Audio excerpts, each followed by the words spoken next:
Mr. Rush in Washington? That was working on the first launch platform, And then Bruce, LRT, or, yeah. so you're talking about the launch, the first launch platform, which would have been used for which submersible? Probably Cyclops 1. And then Mr. Jones? That was a former partner at Trident. And then reading down into that email, it would be, it's highlighted there, that portion. You say the sounds we observed yesterday do not seem consistent with glue joints breaking, air cavities breaking, or random weak fiber breaking.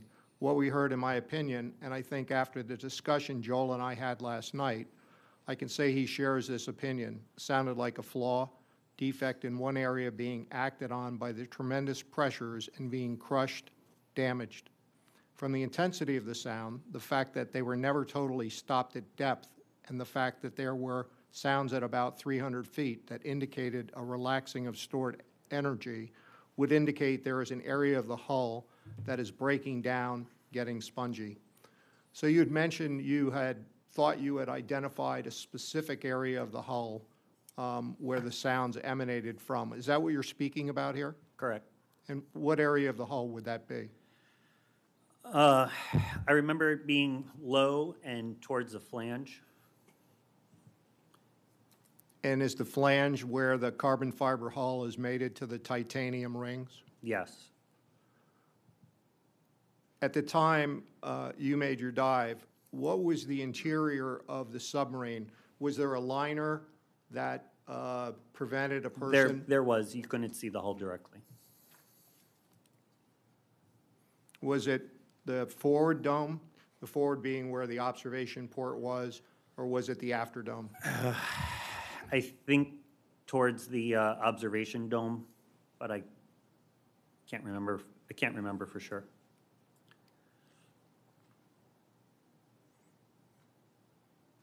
So Mr. Rush replied to you, and that would be on May 23rd, 2019, and we've highlighted that. Yeah. We had discussions after in person. When I... Hang on just one second. Mm-hmm. Can you scroll down to, it starts, yes, we are shooting for, it's up on the screen now, sir. Okay. So he says, yes, we are shooting for a few more, as many as 4,000, I'm assuming that means dives, to get added acoustic data and operational experience, especially charging at sea and back to daily dives. Objection. Mr. Fawcett, is this email a response to the other one? Because it seems just the first phrase we just read seems like an answer to a question that was not, yes, we're shooting. I know these are excerpts, but it's not clear to me that this is a continuous conversation. So I just want to make that clear. Do you know if you received emails between the email we just discussed in April and this date? This is the complete email chain, but I don't know what day I left the Bahamas, but I know I was still in the Bahamas, staying in the same house when he got the first email from me. And I remember there being like a large meeting with maybe 20 people. And when there was a chance, he kind of signaled to me that we were going to talk privately about what I had emailed. We had conversations about the content of the first email before he gave me this written response. So this is your first written response to your original email? Correct. Our analysis of the past dive shows a definite reduction in acoustic events, but only having data from 2 full operating dives, does not make for much validating trend, much of a validating trend. Did that response related to your experience as a submersible pilot and your experience on a dive concern you? I mean, obviously, I was very much concerned that I kept sending him emails for over a year, and I didn't even know a fraction of what we know now. Objection, when we're saying over a year, I believe these emails are a month apart. Is there a different set of emails we're talking about that's over a course of 1 year? There are 8 pages of them. Yeah, they're all from May through June 2019, at least every single one in this exhibit. Oh. Okay. Okay, So so just to we'll scope- clarify, these emails are from between the dates of April and June of 2019, not over the course of the year, unless there are additional emails that we do not have here. My bad, I still thought 2018 for some reason. Okay, so for the record, we have about 3 months of email exchange. Correct. That's all we have, sir. And they're here in this exhibit, redacted. Okay, so Mr. Stanley, can you keep the testimony, at least when we're directly quoting the emails to this Okay. series? Thank you, sir. So on May 27, 2019, you sent an email to Mr. Rush, and if you'll scroll down. So you said your last email, and you talked about some different, the Smithsonian article and OceanGate latest press release has given me plenty to think about. A few thoughts I wanted to share with you. So the first thought, paragraph A, was 2 to 7 dives to operating depth are too few to launch an expedition selling 6-figure tickets in the middle of the ocean. I think 50 is good at, and what would that symbol represent? A good number. So how many dives I had in Seabug before taking customers? And it's the, Number of skydives. you need for a B license, which allows you to go out at night, land on water, try a wingsuit, et cetera. The second bullet, Bravo thinks, I think the hull has a defect near the flange that will only get worse. The only question in my mind is if it will fail catastrophically. Were you aware that carbon fiber, when it did fail, would fail catastrophically as opposed to just a gradual weakening of the carbon fiber hull?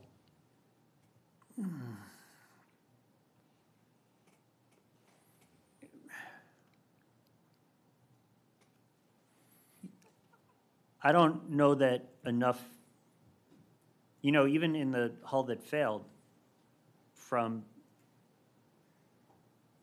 all the acoustic emission charts we have seen, it did give him warning. He was just ignoring the warnings. So I would argue it wasn't obviously it was a catastrophic failure, but it's not like glass.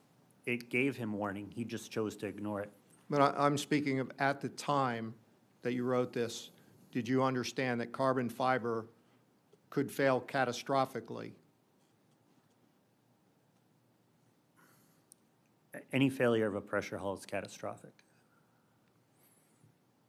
And then finally, you say in paragraph C, the fact that you indirectly told me not to speak about the noises I heard on the dive, to me says a lot. As you know, my subs have had many issues and incidents over the years. At no point did I find it necessary to tell anyone not to speak of what I saw or heard. I have told journalists openly about my most exciting subsea moments. I feel my customers make 100% informed consent, or at least have access to all the information to do so if they choose to do the research. So what when you were speaking about your particular experience, what were you speaking about from your moments? Well, I've had a very long career, over 26, 27 years, 28 years of operating submersibles with cumulatively, in a few more dives, I'll be at 2,400 dives. More than half of those are to 2,000 feet in the 4-hour range. I've done dives up to 24 hours, and I'm operating without surface support in a offshore, essentially, even though it's close to it's my front yard, but it's still the open ocean. There was one time with you want me to list the incidents I've had? Well, give me an example, if you would. One time, so Seabug, I had to get towed in and out because the motors were only added after the fact, and they were right on the water line, so they didn't give you enough power. They sucked a lot of air, they cavitated, and you had to get towed in and out. And there was one time the boat that towed me out, where I'm operating, as you saw the charts, it's an immediate drop-off. It's on the edge of the Cayman Trench. And my passenger took essentially too long to get in, and the wind was blowing us towards the reef. And by the time we were both in and I sealed the hatch and I descended, it was already too shallow, and I had to surface. The boat had already left, and there were probably 4 or 5 foot waves, and the vehicle got washed up on the shore, which where I live is ancient coral, iron shore. And nobody was injured. One of the drop weights on the bottom of the sub was ripped off, and my passenger and I actually carried it together back to the resort I was operating out of at the time, and I had to do repairs on the sub. Did you tell the passenger not to speak about that incident? No, And have you spoken about that incident prior to June 18th, 2023, to Mr. Rush or anybody else?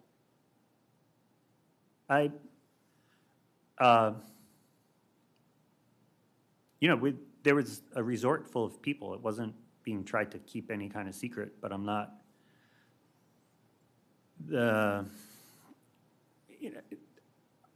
If anything, I'm too candid with journalists. I mean, I've talked about any kind of incidents I've had in a whole bunch of different magazine articles and things over the years. It's all a matter of public record. And would that have been before the June 18th, 2023? Yeah.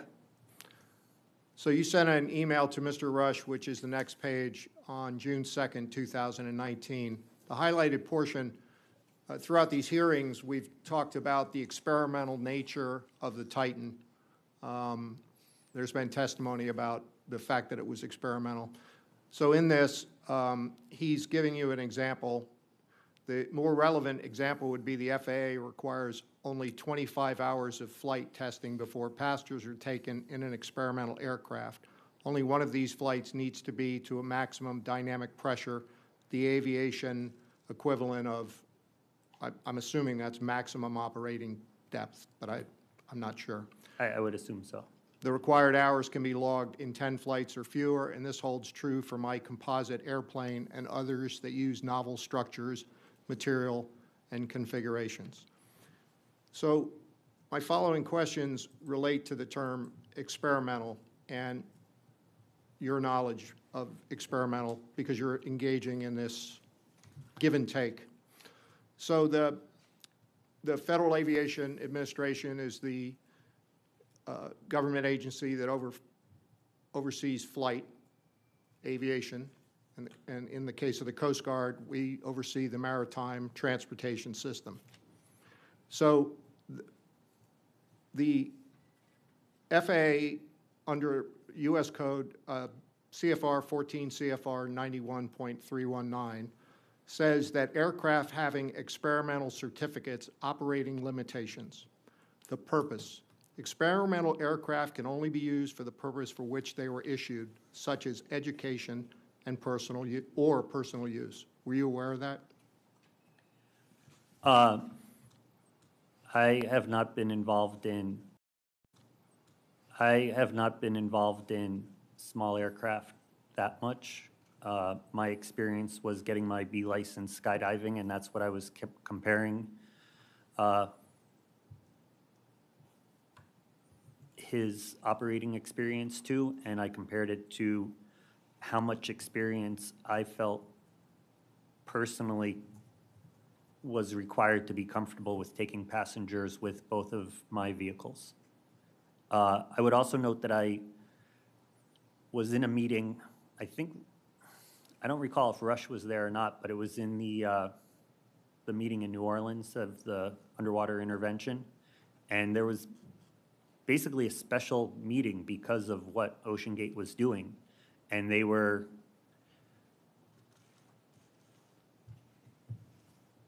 looking for some way, discussing some way to try to stop them. And I remember it was only Graham Hawks was there and myself, and we're the only ones that were kind of sticking up for Ocean Gate in any way. And I said, maybe since we all understand carbon fiber would be exceedingly an expensive, lengthy, basically almost impossible process for a non-state actor to accomplish. For example, the book that's been referenced multiple times, first by Neeson, Jerry Statue's book on acrylics. It's like this thick. At the time, acrylic was a brand new material, and everybody realized it was going to be a valuable thing for viewports, but they needed to figure out what the rules would be. The Navy paid one person to essentially dedicate their life to figuring that out. And acrylic's a fairly easy material to work with. It's homogeneous as a material. It doesn't have hidden pockets or anything like how composites can have. So the amount of research and development that would really have to go into making a carbon fiber submersible that could be used and certified to those depths, you're talking tens of millions of dollars in a decade or two at least of somebody's life. Let me stop you there because I was talking about the term experimental for aviation as a comparison to the marine model. So, for clarification, that meeting in New Orleans of the industry experts, do you recall what year that was? No. But the point I was trying to make with that is I proposed in that room, maybe we can all just agree to insist that he at least gets 50 dives under his belt, and that's going to mitigate a lot of this risk. And Graham Hawks was like, yes, I think that's a good number, because he's also had issues getting composite vehicles. He ended up finally getting them certified, I believe, but it was a lengthy process. If he had done just 50 dives to operating depth, none of this would have happened. So that meeting that was part of the New Orleans conference, was that on the printed agenda so I could research that meeting and see that that meeting was part of that conference or symposium? Most likely, yes. Will Cohen would have been the organizer, and he's testifying tomorrow. He would probably know. So under the same discussion of experimental for the Federal Aviation Administration's rules, they say compensation. Did you know that the experimental aircraft cannot be used to carry people or property for compensation or hire?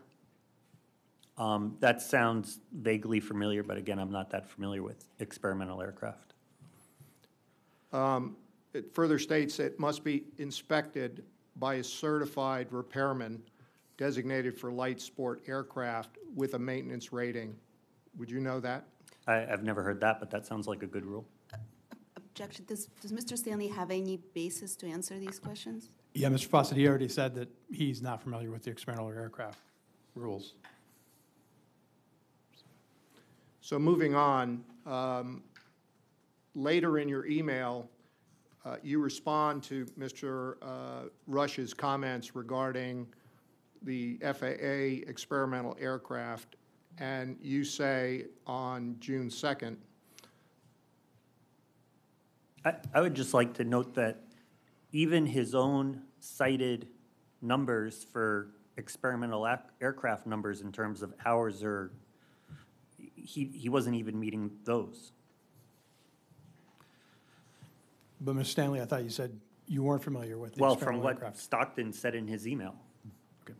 His own criteria that he picked, he didn't even meet. And the basis for saying that is? Are you saying he provided a number that was not met in his own email? It was in the last slide. 25 hours of flight. He didn't have 25 hours in Titan before he was willing to take passengers. And I what don't is the know how- basis for that Yes, statement? sir, I don't know that you can say that. Okay.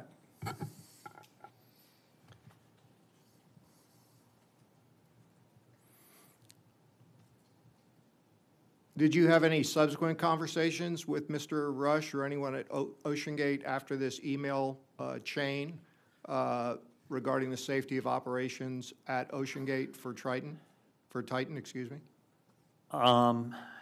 In terms of the ideas expressed in the emails, I didn't feel it was my business to kind of undermine his standing within the company. I did have some brief conversation with the fourth passenger, his friend, and he was visibly shaken after that dive, and to my recollection, left the, basically quit within a few days after that. And who is that? I said his name before, it's escaping me right now.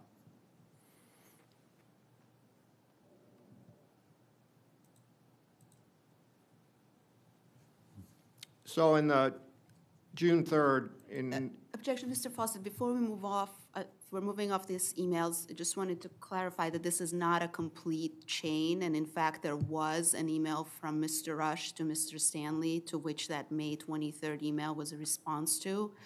I don't know where, but these are, just for the record, this is not a complete email exchange, and we can provide the complete email exchange that includes emails that were omitted from these excerpts. Okay, thank you, Ocean Gate. If you can find the additional emails, we will redo the exhibit and add those redacted versions. Thank you. yes, we weren't aware of that, sir. In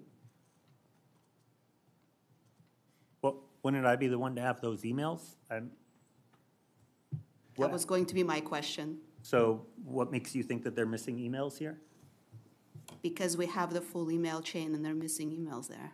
How do you know an email's missing? 1 second, please. I Oh. think that Ocean Gate, you have the other side of the email chain. Correct. Okay. Yeah, if you would just provide those to the board, we will make that the exhibit. We will. So on June 3rd of 2019, it's the last 2 pages of the email chain that we do have as the Exhibit 85. You sent an email to Mr. Rush. Is page what, out of 8? It's the second to the last page. Okay. Where it says, we're scrolling down to it. Scroll down to the next highlighted section, please.